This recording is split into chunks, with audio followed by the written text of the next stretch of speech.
I have here beside me Professor Cheryl Saunders of the Melbourne Law School, my former professor here, and the foremost expert in intergovernmental relations, or IGR. Cheryl, thank you for giving time for this interview. It's a great pleasure.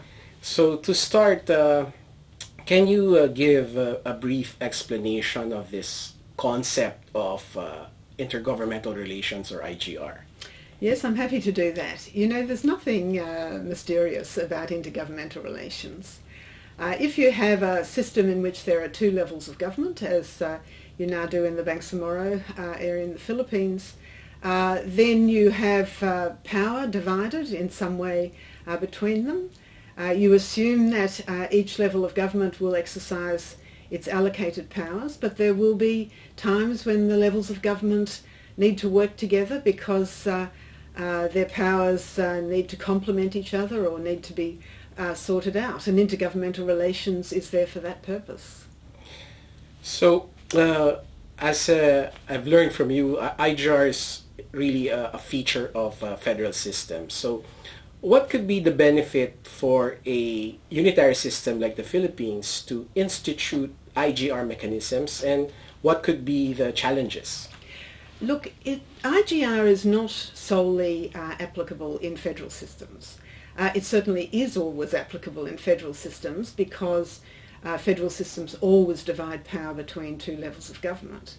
But if you have another system, a unitary state like the Philippines, and you put in place some arrangements whereby part of the country is given some powers for the purposes of self-governance, then once again you have two levels of government. And IGR is perfectly applicable in that context. The dangers are, of course, that because it's a unitary state, you don't fully appreciate how important it is for each level of government, nevertheless, to allocate its allocated powers so that the system still operates in a way that's over-centralised. But as long as you're aware of that danger, it should work in a unitary state as well as in a federal state. All right. So, as you may know, the Bangsamoro Organic Law, or the BOL, recently ratified by the Bangsamoro people, mandates the organization of several IGR bodies. Mm-hmm. Now, that task now belongs to the Bangsamoro Transition Authority, which is the interim government in the Bangsamoro. What guiding principles should they consider in fulfilling this mandate of organizing IGR bodies?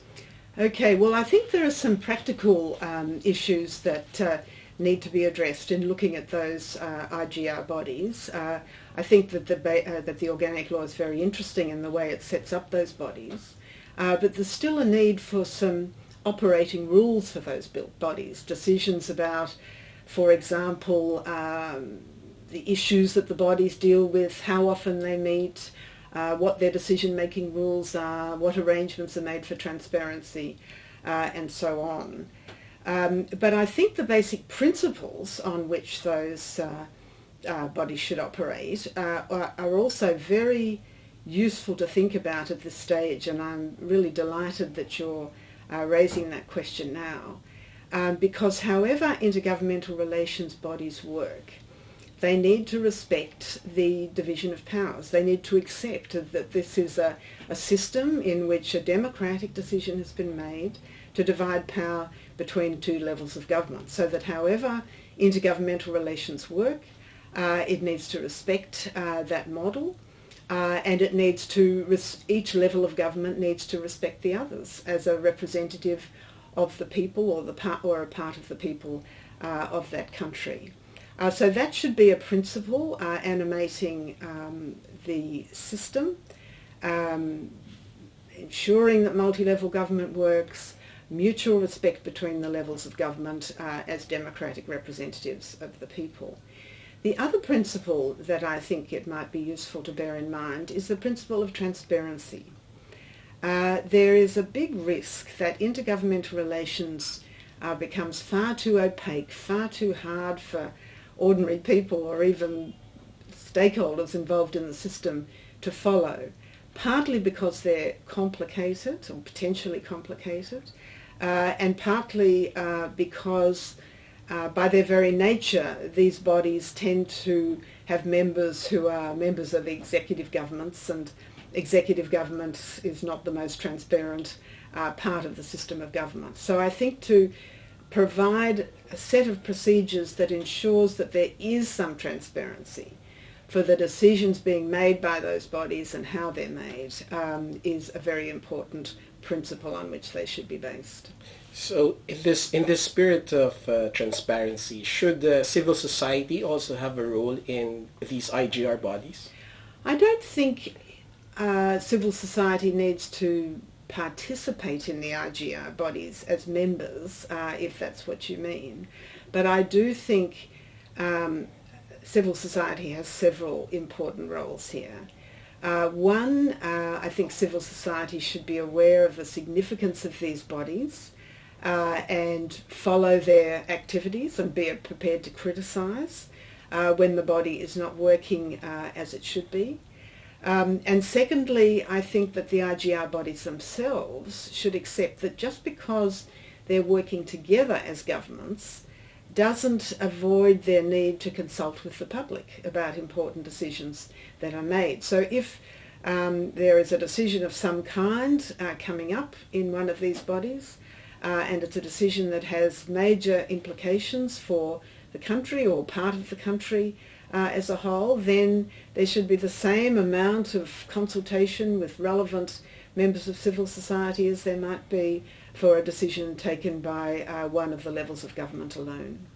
So as my final question, so the lifespan or the time frame for the BTA to meet this mandate is just 3 years. Mm-hmm. So what practical preliminary measures should they consider in fulfilling this mandate?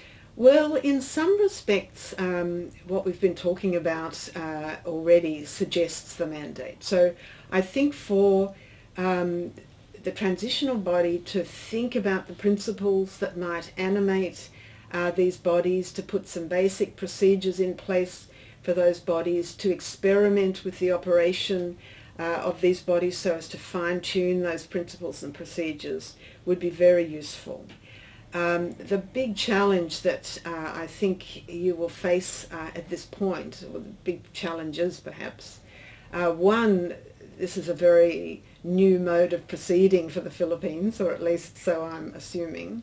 But secondly, the Bangsamoro Authority itself is really just becoming used to the idea of autonomy and the exercise of its own powers. And it's really a risk as it's developing its own capacities and its own understanding of what its role is.